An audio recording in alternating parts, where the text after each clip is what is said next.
And today I am pleased to be joined with a friend and colleague, Father Rick Martignetti, who is a Franciscan priest, all right, of the Immaculate Conception Province of the Orders of Friar Minor, right? A Franciscan. So happy to have you here, Father. Thank you. It's great to be here. That's great. Now, you studied sacred theology, right, at the Antonianum in Rome.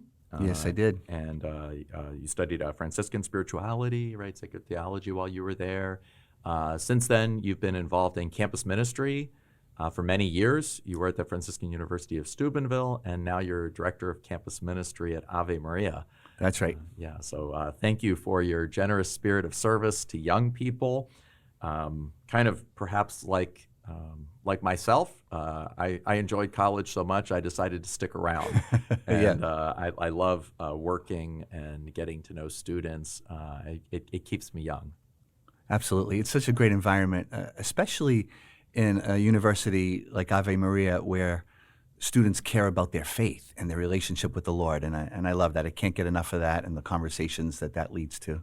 That's great. And so a lot of your work, right, is in campus ministry, accompanying students, putting on retreats, and all this wonderful work that you do to help students grow in their faith, grow closer to Jesus Christ, right, and invite the Holy Spirit into their lives. But today we want to focus on another aspect of your work, which is that you're also an author, right? You're a teacher, a scholar. You've written some books on Bonaventure. And we're going to go through one of these books. This is called Perfect Love, 40 Stories and Reflections Inspired by Saint Bonaventure's De Perfectione Vitae, right, on the perfection of life. So before we go into the book, which is a book in a way on Bonaventure's book, and actually it has all the texts of Bonaventure's The Perfection of Life and kind of stories and commentary that you provide on that. But before we get to that, would you say a little bit about St. Bonaventure and maybe a little bit of his relationship to St. Francis of Assisi? I think many people at least know a little bit about St. Francis, where a lot of people know not much about St. Bonaventure. That's right. So St. Francis of Assisi, 13th century man from that little town of Assisi in Italy, which is so beautiful and worth a visit. Fell in love with Jesus Christ, lived very simply, serving the poor, especially the individuals covered in the sores of leprosy, and had an amazing prayer life. He would go up mountains and spend weeks at a time just communing with the Lord and come down, and that prayer led him to service of God's little ones. And Francis's love for the Lord and for humanity really attracted other people. And in a short time, he had a dozen men, and they went to the Pope to get approval of their order. And in a few years from that, about 10 years from that, he was up to 5,000 followers. So this order of friars minor, or little brothers, needed a little bit more structure. Along comes this man about 30 years after Francis. His name was originally Giovanni, but he joined this movement and took the name Bonaventure. And he was a brilliant scholar, actually a classmate, literally, of Thomas Aquinas. They studied together at the University of Paris and became doctors of the church and taught at the University of Paris. And Bonaventure was fascinated with St. Francis and just wanted to take Francis's insights and reflect on them theologically and spiritually and philosophically. And so we have a collection of Bonaventure's works, which in the original Latin is 10 thick volumes of how he took. St. Francis gave us about 35 little writings, and Bonaventure took those and the stories of Francis's life and expanded on them in a beautiful Franciscan theology that would take off and continue for the next 800 years. Yes, and Bonaventure became, I think, the seventh Master General, right, of the Franciscans. That's correct. We say Minister General, but that's correct, yeah. And really helped to, I think, my understanding is, right, to help kind of really solidify and help create the structure that allowed the, this just kind of, this such a beloved enthusiasm for Francis and for Jesus Christ and for spreading the gospel and for loving poverty to help really bring it into a certain kind of order, and that created not only a deep theology that would allow it to spread, but also right in his work. He wasn't just a scholar; he was also he had a job to do to help guide the Franciscans. Yes, that's right. Thomas had the privilege of staying in the university setting, and thus we have the Summa Theologica and a lot of other works of his. And Bonaventure was pulled into leadership because the Franciscans were kind of a mess, and we needed help. Some were following some rules and other rules, and Bonaventure had a real talent, it seems, for organization. He pulled it all together. He wrote the first constitutions in Narbonne in France, and got all the friars on one page. In the meantime, he's writing these beautiful mystical works about prayer, relationship with Jesus Christ that have withstood the test of time and still could call anyone, I think any Christian, to holiness just by reading what he's written 800 years ago. Yeah, I know I've taught many times, and the mind's road to God, sometimes in Latin, the itinerarium mentis in Deum, right? That the journey of the mind to God, and it's fascinating when Bonaventure does this, because he does this by reflecting on the world, the cosmos as created by God, human beings as the image of God, and then of course God in his being and goodness as that for which we all seek. And he has this beautiful way where at the beginning of that work he says, we have to become a man of desires, as he gets from Daniel. And so what helps our mind ascend to God? Love. It's that sense of awakening in the desire. And so at the beginning and the end, he also says, in a way, Francis, we can only go to God through Jesus Christ, but Francis helps us to see Jesus Christ somehow better, And so Francis also becomes like a secondary icon in the way that all the saints are somewhat icons of Jesus Christ. They're witnesses to Jesus Christ. Jesus Christ is the icon of God, the icon of the invisible God. But I think this way of harmonizing a deeply spiritual work, but that's also very much grounded in kind of a philosophical and theological ascent from the world to the human person to God, and yet also seeing that kind of, somehow interwoven with the person of St. Francis and St. Francis's own journey to God that went through, the cross. So could you say a little bit about how Bonaventure kind of integrates this kind of scholastic philosophy and theology in the person and witness of St. Francis? Absolutely. Well, you laid it out well with the mind or the soul's journey into God, those 6 stages of, through creation, through the human person, and into God himself in 2 different aspects. And Francis loved God, and Bonaventure loved Francis's love for God. So he kept looking at Francis as a way to God. And of course, St. Francis was the first person that we know of to receive the gift of the sacred stigmata. So he's been called the most perfect imitator of Christ. He desired to feel everything in common with the Lord, even the Lord's passion. He even wanted to feel what Jesus Christ felt on the cross, and was given the incredible gift in 1224 of the sacred wounds of Christ in his hands, his feet, and his side. Bonaventure says, that's the seal, that's the sign from heaven that we need to look at Francis. Let's do what he did to the best we can, because God put his own stamp on Francis as a viable way to achieve holiness, to get to union with Christ. Yeah. Now, you've dedicated much of your scholarly work as a priest to studying Bonaventure. Yes. Would you say just a little bit about how did you, maybe very briefly, how did you end up becoming a Franciscan? Okay. Which I know can't be done briefly, but within that call to become a Franciscan, how did you discover that call to be kind of a Bonaventurian? Yeah, okay.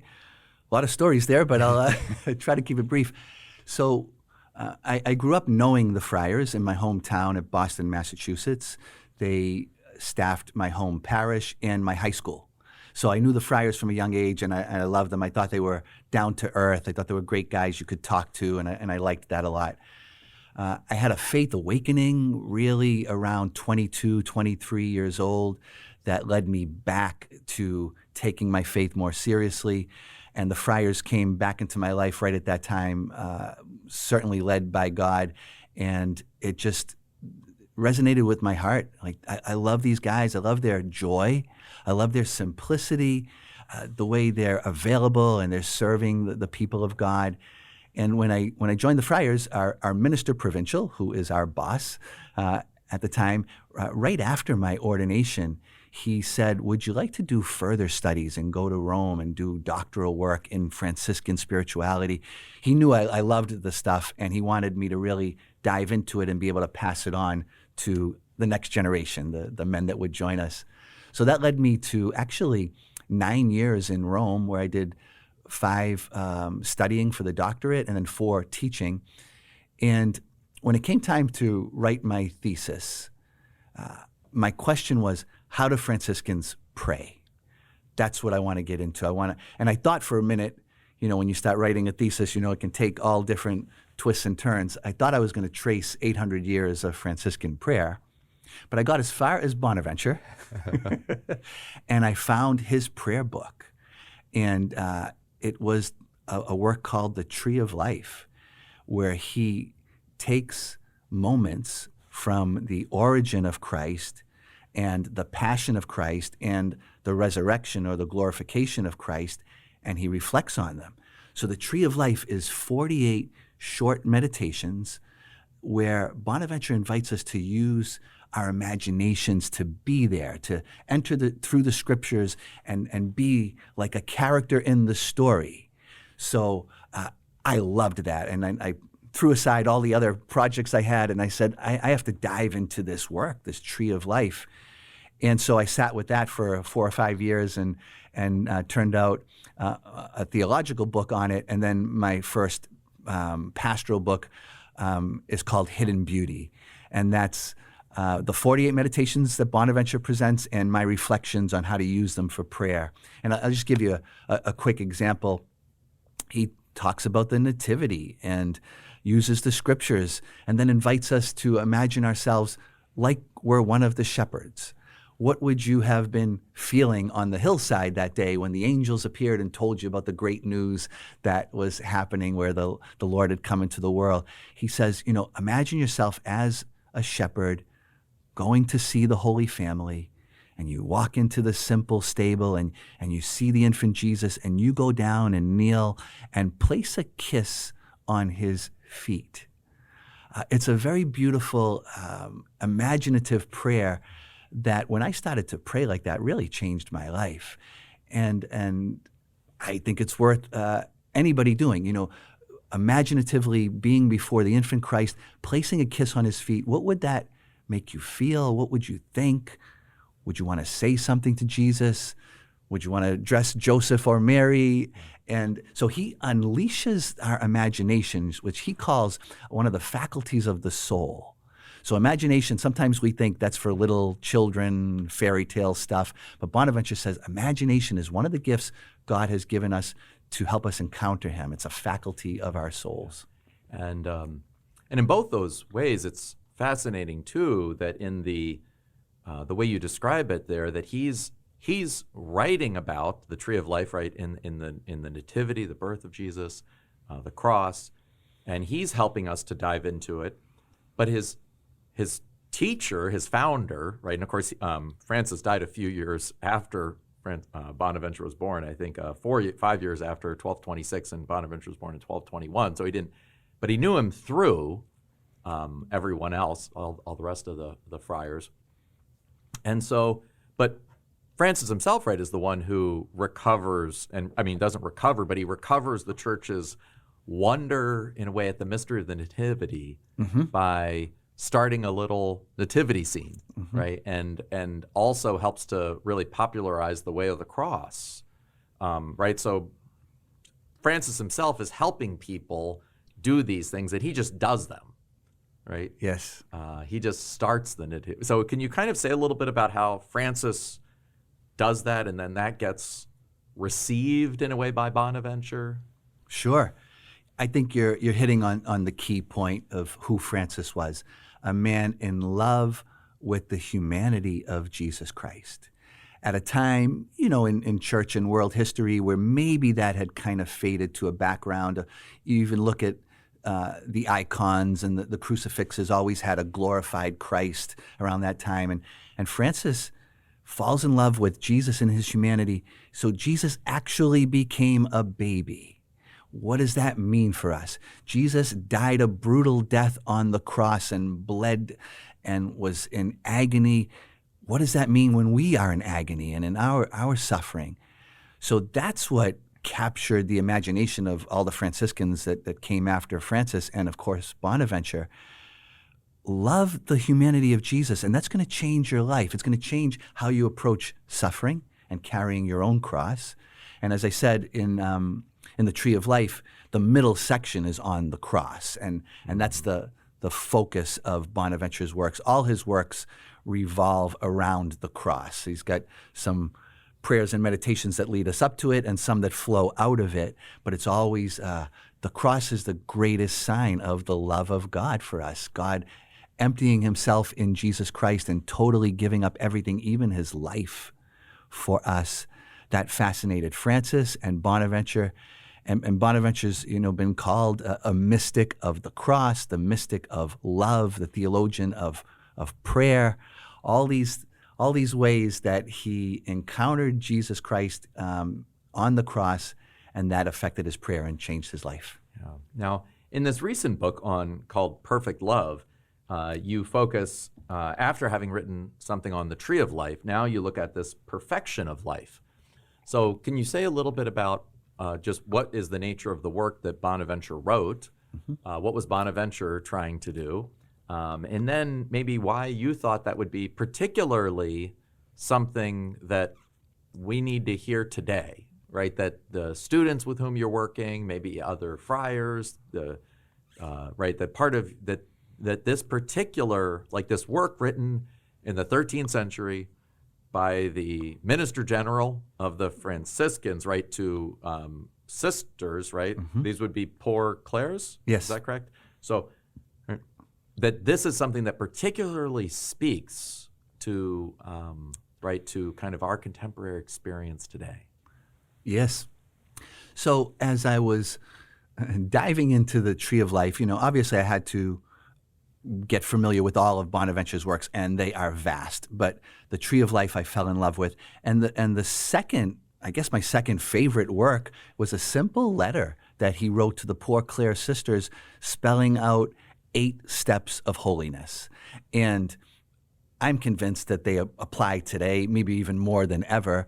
There are some things he writes that are specifically for religious women living in a cloister. He does a whole bit on silence in the 4th chapter, and that's important for us as well. It was a little bit more the rule of their life to live good chunks of silent time, recollected contemplative silence. But most of what is in that letter, and it's a very short letter, is for anybody. So I could take you through a couple of the stages if you'd like. Yeah. Let's go through some of those. Yeah.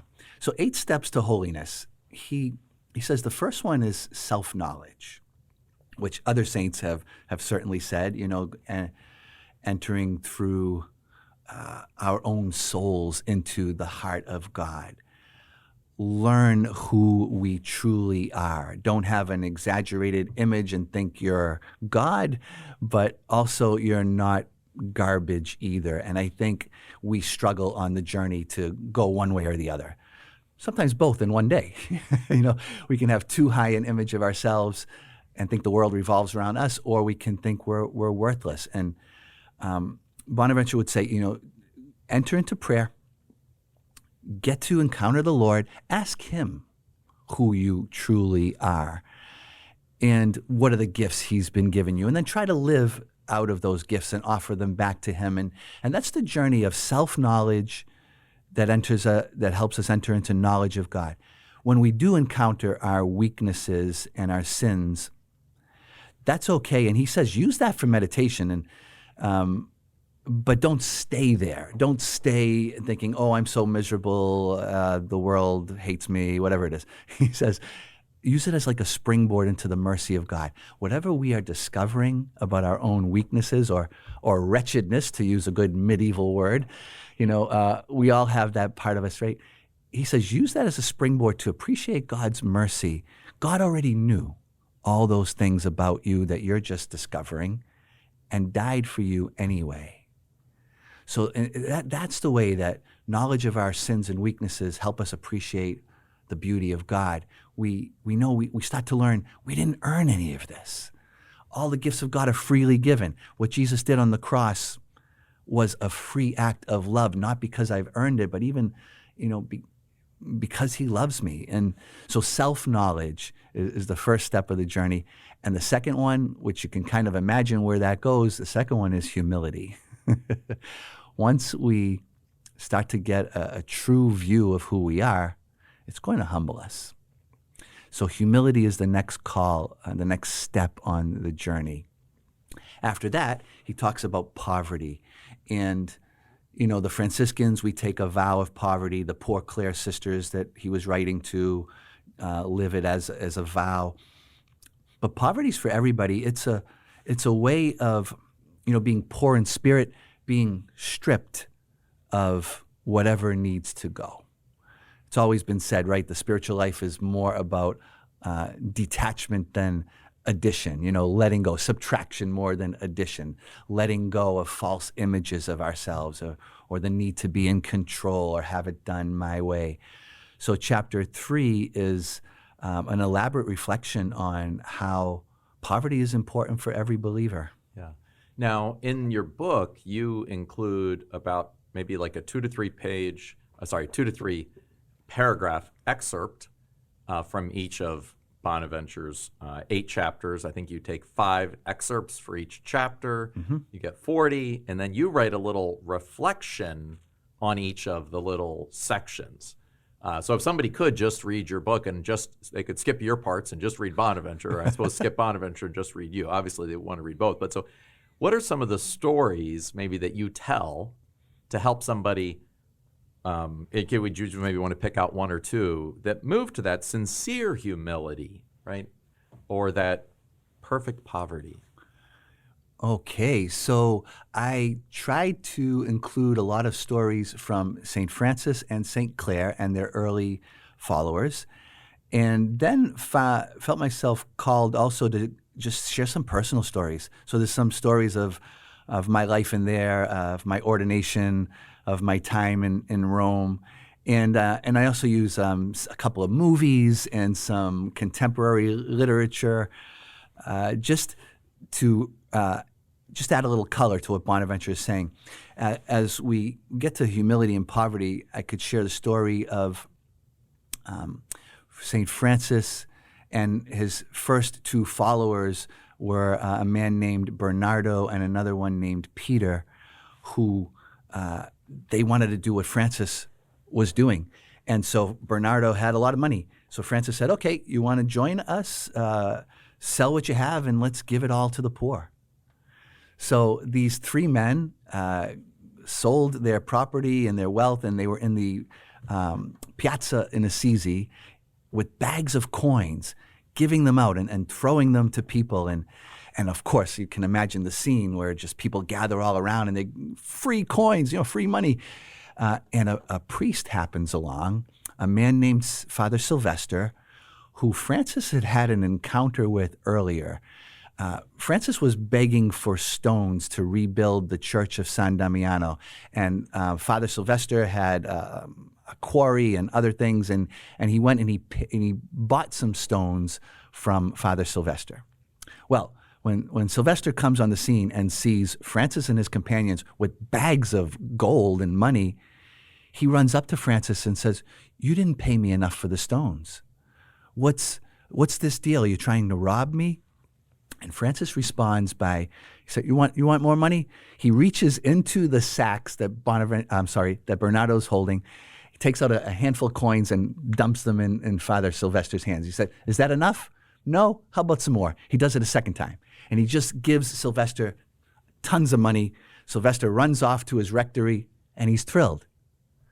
But he can't sleep that night. He's looking at his bureau. He's got all the coins on them, and he's thinking about that encounter, and he says, what happened to me? I used to be like these guys, on fire for the Lord and wanting nothing. And what happened to me? So all I care about is money now. How did that happen? And he couldn't sleep that night. He had a powerful conversion. He ran to Francis the next day and said, can I join your brotherhood? And he became the first priest to join the Order of Friars Minor. And I love that story because of the power of poverty and detachment, simplicity. Francis, Bernardo, and Peter, who cared nothing for the values of the world, witnessed to this priest and called him back to conversion, to his roots. And this was part of Francis's call at the beginning, to rebuild the church. This was how he was going to do it, by reminding the clergy who they really are.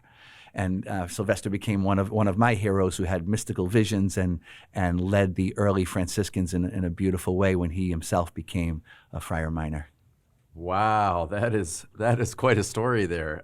You got me choked up on that one. That's just amazing. Yeah, the power and the witness of that sense of, and that humility and poverty that come from really recognizing, right, that God is God. Right? Yeah. God is in control. God is ordering providence, right? Our providence is so, not that we shouldn't exercise it. We should exercise the duty and the work of the day, but boy, it is limited. Yeah. And it is so, we can make a idol out of our own, resources, our own ingenuity, our own ability to handle things. And it really can eclipse, right, the great love of God as the creator, and of course, the great love that he showed on the cross. So we're going to take a little break now, and then we're going to come back, and we're going to kind of dive through a little bit more of these 8 steps, and hopefully hear some great stories. So thank you, Father. Thank you. You're listening to the Catholic Theology Show, presented by Ave Maria University and sponsored in part by Annunciation Circle. Through their generous donations of $10 or more per month, Annunciation Circle members directly support the mission of AMU to be a fountainhead of renewal for the Church through our faculty, staff, students, and alumni. To learn more, visit avemaria.edu/join. Thank you for your continued support, and now let's get back to the show. We've been looking through the work that Bonaventure wrote this letter to sisters, and he wrote 8 chapters, right, kind of 8 steps on growing closer to God, growing closer to Jesus Christ, and growing closer to Jesus Christ somehow through and with the help of the image of St. Francis's life and story. We've spoken a little bit about some of these first steps: true knowledge, sincere humility, perfect poverty, recollected silence. You mentioned a little bit that silence is was actually like a vow for the poor Clairs. But I think so much in our own day, right? There are so many studies right now that show that people hear very little silence. They're in a sea of distractions. You see this especially through the phone, but this goes back. This is an older problem than the phone, right? Pascal in the 17th century said that, right, all the problems of the world stem from our inability to sit by ourselves alone in a room. Yeah. And so, what would you say? Why is silence the 4th step? And maybe could you share a story or two that help us to understand what Bonaventure is teaching about maybe what silence is and why it's necessary and how I might practice it today? I think you're so right that I'd recommend that chapter for everyone, especially today, because there's such a lack of silence in our world. So I do a lot of work with the college students, as you know, trying to help them discern and hear the voice of God in their lives. And there are just so many other voices out there and so much noise. We usually, in the spring at Ave Maria, we usually have a silent retreat weekend and take students away. And whenever they hear that, there's a little bit of a panic. They're like, I can't be silent for a whole weekend. And we tell them that, of course, it's not complete wordlessness. You know, there'll be mass and prayer time, and then meeting one-on-one with a spiritual companion to help you unpack what's happening. But the important part of those retreats are your time before the Lord in silence. And I found that, you know, I think sometimes when we do take some quiet time, maybe the first thing that comes to the surface of our souls when we do some quiet prayer time are the mistakes we've made. You know, I try to pray every morning in silence, and I'll usually think of the night before and the stupid things I said or did and say, oh, why did I do that? And it's like you kind of relive the sins or the mistakes, and they come to the surface of your soul. But at that point, that's what we need to give them over to the Lord. Invite him to use them for good if he can, for my own knowledge, and can I learn from these? And I think that's the first step of prayer is that, you know, looking at kind of the dark sides of our souls. My own theory is that's why most people don't stick with prayer. I think people run away. You put some headphones in so you don't have to listen to that or get distracted or leave chapel, whatever it is, and I've battled that myself. But what I've found is if you stick with it, then you pass on into the heart of God, as we were saying in the first chapters. You know, self-knowledge leads to knowledge of God. Then you can sit with an all-merciful God who does not run from you in your sin and weakness. So silence is such a tool and a gift, but we've learned to be afraid of it. And it's like the desert, right? You know, you have to step into the desert and be a little hungry and thirsty until you encounter the Lord in a new way. And so I think a little silent time is like an encouragement for every person today to enter into the desert, at least for a little time, and see what the Lord wants to say to you in the desert. That is really fascinating to hear, that sense of, that often it is, you know, the beginning of silence is often we hear a lot of chatter in our heads, and often it's not good. Right? And so therefore it's the desire to flee from that. But ironically, if we can kind of let that be truthful, let that be said, because maybe we did do those things and maybe our heart's trying to tell us, right? But use that as the mode for conversation, right? To go back to, well, that's true humility. That's poverty, recognizing that, you know, blessed are the poor in spirit. Blessed are the meek, right? Blessed are those who mourn. All these different elements that by allowing ourselves to see genuinely the regrets we have and admitting them is the first step, in a way, to putting them in God's hands. Yes. Right? We can't kind of turn them over to God and genuinely get rid of them. I remember there was a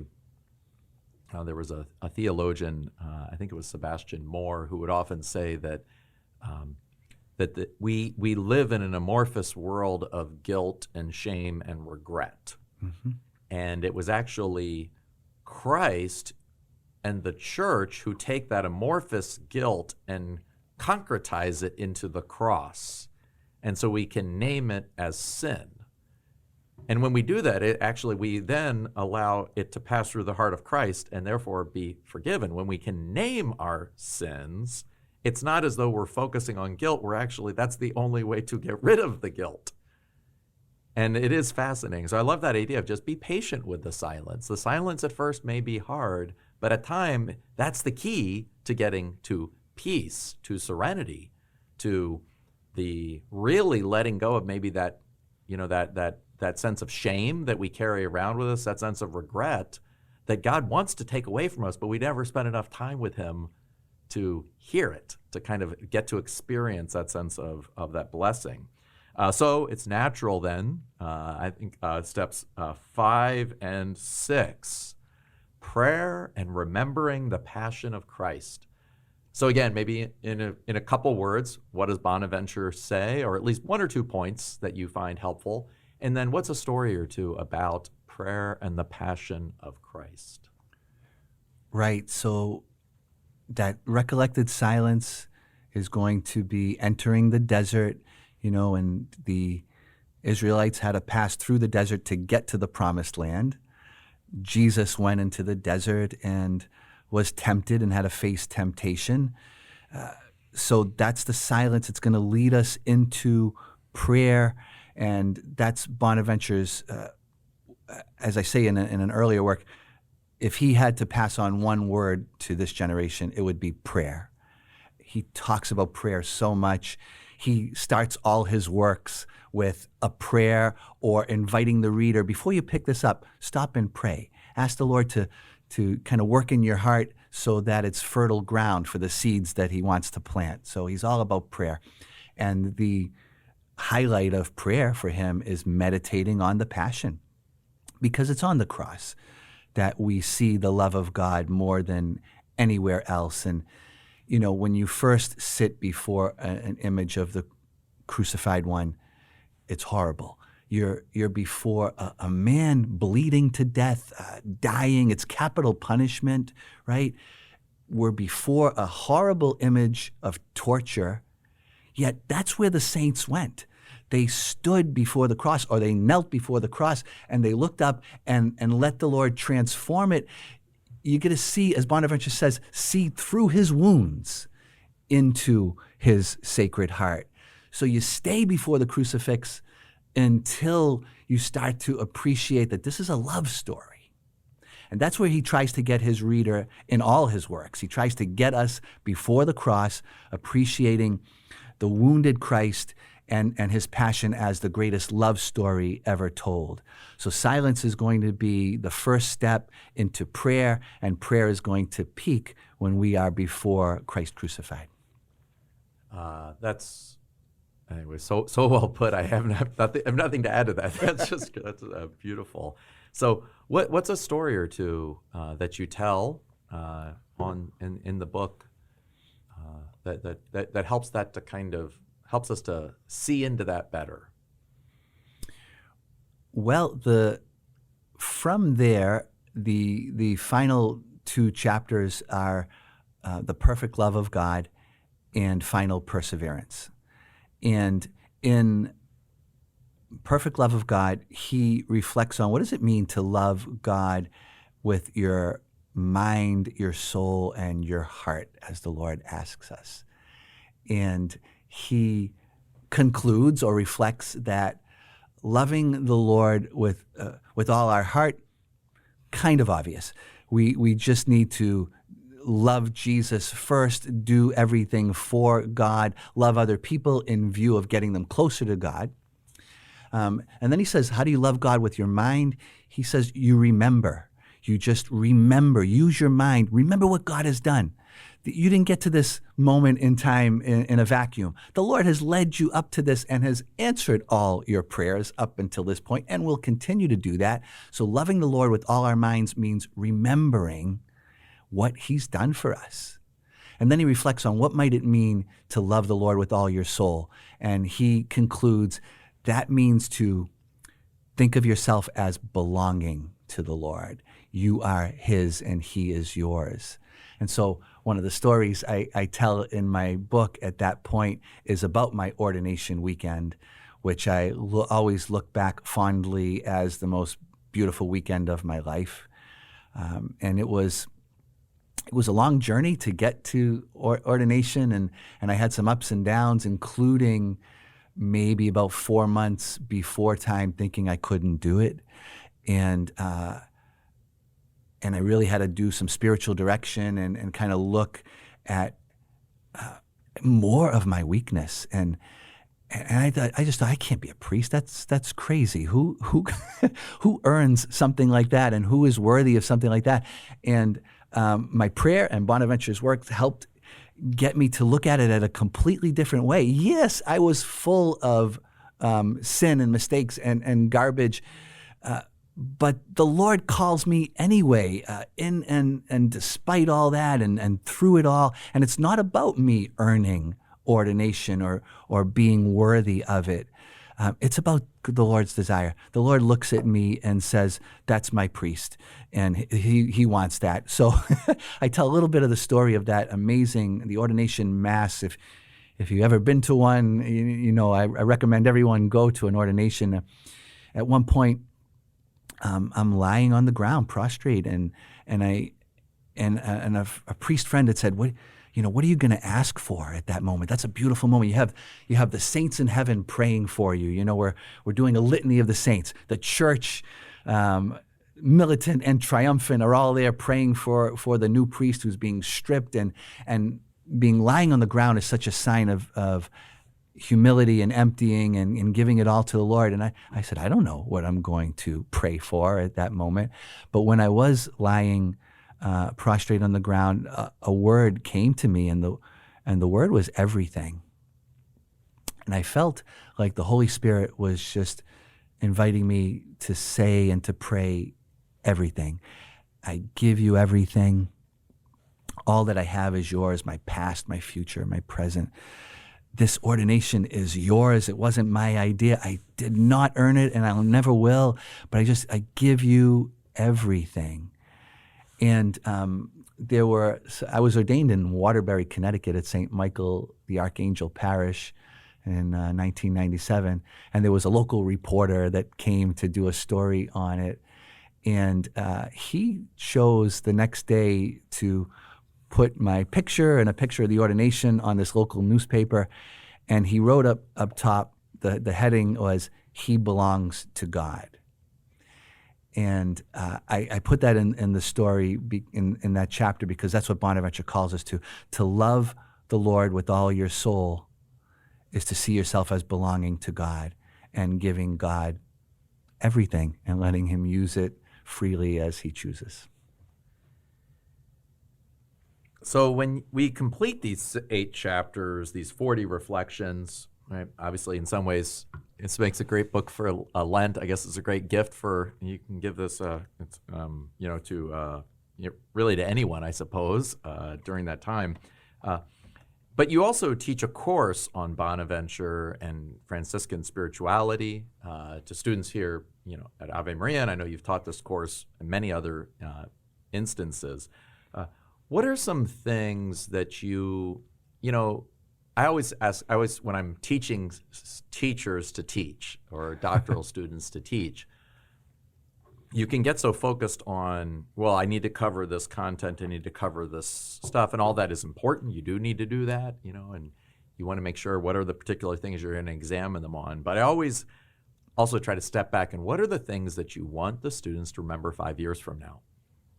Great question. Thank you. And right, what are some things that you would want your students 5 years after the class to remember about your class and about Saint Bonaventure and Francis?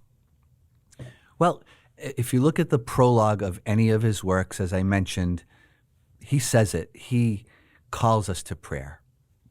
I would like the men and women that take my class, I would like to see their prayer life deepen and maybe change their lives, and hopefully some techniques that they can stick with for the rest of their lives. In the final chapter of Perfect Love, it's all about final perseverance, and he paints a beautiful picture of heaven. It's wonderful. Talks about the banquet and the friends we're going to meet in heaven. Everybody's at their best. There's no more sin. There's no more selfishness. It's a party up in heaven. And I like to present that to the students and say, that's the goal. That's where we're heading. And then, you keep that in mind, and prayer is the way to get there, to belong more to the Lord and one day experience the joy of heaven. So I would hope that they try some of his meditations, that they spend a little more time before Christ crucified, and keep their eyes fixed on the kingdom of heaven. Hopefully, I think Bonaventure would say, and certainly I will say in class, this course should change your prayer life. for the better, hopefully. And if that's the case, then it's a successful course. It's interesting that human beings are so kind of goal-oriented beings. We see things. Once you see something where you want to go, without even thinking about it, right, you already are thinking about how to get there, right? In so many ways, the problem is we have the wrong goals, right? Or we have goals that either, we have goals that are both wrong. We want to, just be famous or have lots of money. But it also turns out those goals are very hard to achieve. It's very hard to be famous, very hard to have a lot of money. So therefore, we just end up in despair. So recovering, in a way, that great desire of heaven. Once you begin to see heaven, well, you almost immediately recognize that the only way there is Jesus Christ. And then you immediately kind of almost can recognize that the only way there is just to rest in Jesus Christ. So to be connected with him in prayer. So in a way, once we begin to see Jesus Christ and his promises and what he's revealed, and again, see that also through the saints in their teaching and in their lives, then in a way, our minds and our souls and our hearts begin to work properly, right? And so we have that shift. I was actually just reading something, and it was sharing on this theme of prayer. There's a philosopher, actually a psychologist philosopher who's quite famous, Jordan Peterson, who's, many young men and women watch a lot and listen to, and certainly kind of a cultural, icon these days. But his wife recently apparently converted, at least there was a story that she had converted to Catholicism. And she was about maybe 5 years ago, but anyway, she was very sick. She had very bad cancer. She was apparently only going to live for about 10 months. And a friend of hers who was a convert visited her in the hospital and gave her a rosary. And she had known the rosary somehow, and so she started praying it. And the friend came and prayed with her every day. But the interesting thing is, again, it's just that sense of prayer. What did they do? They started praying. They started praying the rosary. What's the rosary? Remembering Jesus' birth, remembering Jesus' death, remembering his glory. Right? It's the Tree of Life by Bonaventure. And it was just that prayer that it was, I think prayer often in a way precedes faith. Right? Obviously, you have to have some faith to begin to pray, but it's like I don't know, I always, try to tell people that, prayer is kind of like a gateway drug, right? You know what I mean? It's like you're not likely to get addicted to Jesus if you never pray, right? So you have to kind of start somewhere, and I think prayer is one of those things. It's interesting, Pascal, who has that famous argument of the wager for, God's existence or how should we live, and that it would be, if we're not sure what's going to happen after life, well, if you get an infinite reward versus a finite if there's not God, then we should wager on God. We should wager on Christ. But then he says, how do you make the wager? Well, you begin to do the things that holy people do. Use holy water, go to Mass, pray. And sometimes that sense in which we do want to think about our faith, absolutely, right? And at the same time, we need to act. And the first of act is to pray. So I love that. I love that emphasis. So on our show, I usually try to ask new guests 3 questions, so I'd love to do that now. So what's a book you've been reading? I love Father Jacques Philippe's little books. I do like little books, so you can carry them with you. And Searching for and Maintaining Peace. It's really been speaking to my heart. He really sums up the spiritual journey as the Lord's going to work through us smoothly to the extent that we're at peace. So strive for peace and let the Lord flow through you. I love it. Simple message. I love that book as well, actually. For a while, read a page a day. And then when I finished the book, I just went back and did it again for another couple months. And he has that one line where he says, if you don't have peace about something, it's probably because you haven't surrendered fully to God. You probably, if you're reading the book, you've probably surrendered somewhat to God. But if you've surrendered something 90, 95%, well, you're still holding on to 5%. So you're not going to have peace. And so just that sense, peace comes through surrender. No, that's a beautiful book. So second question, obviously as a Franciscan, I know you have many daily practices and regular practices of devotion. What is one practice of daily devotion that you would like to share that helps you find that great peace and serenity? That would have to be Eucharistic adoration.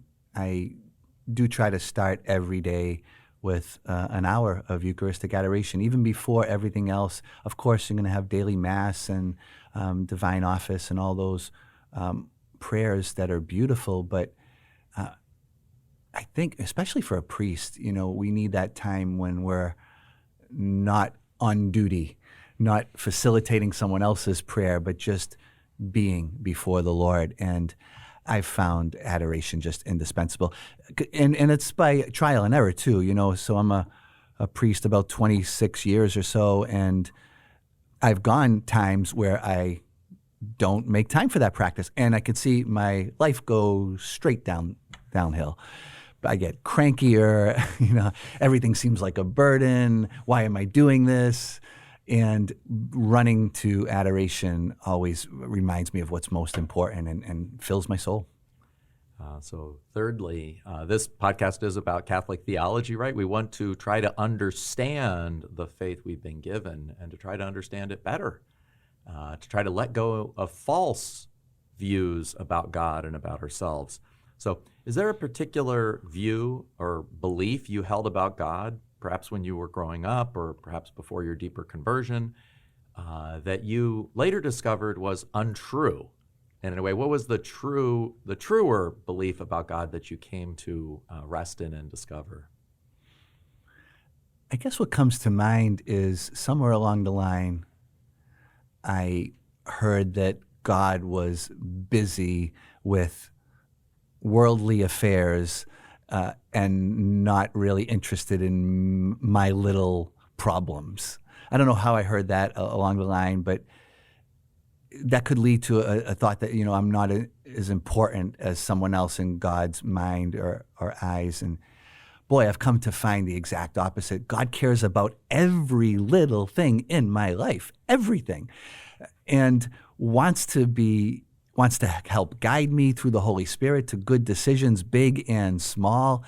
What gives me joy gives him joy. What causes me to weep causes him to weep. God is with me in my pain and struggle as well as in the joyful moments. And so I've come to meet a very intimate lover in Jesus Christ, who everything in my life is important to him, and he wants to be with me through it all.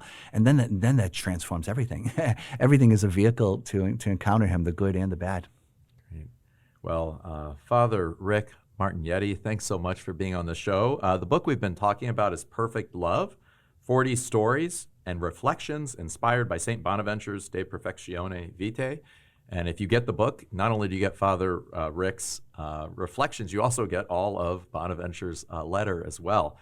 This book is published by Tau Publishing, and Father was sharing that's a Christian apostolate, a Catholic apostolate. Yep. And so if you're interested in the book or in the other book, Hidden Beauty, Reflections on Bonaventure's Tree of Life, I encourage you to go ahead and buy it directly from Tau Publishing. Keep them afloat, it's just a great opportunity. That is Tau, T-A-U, publishing.com. Tau's from is the Greek letter T, which was understood in many ways to be one of the early signs of the cross, that the cross may have been a T shape as it was, as the crucifix was carried out. So anyway, so hopefully people will take a look at that and learn a little bit more about the Seraphic Doctor, the Bonaventure and his heart fully on fire, right? This flaming love of God. So Father Rick, thank you so much for being on our show. Thank you very much. Great to be here. Thank you so much for watching. If you enjoyed today's episode, please hit the like button and subscribe to the Catholic Theology Show. Thanks, and God bless.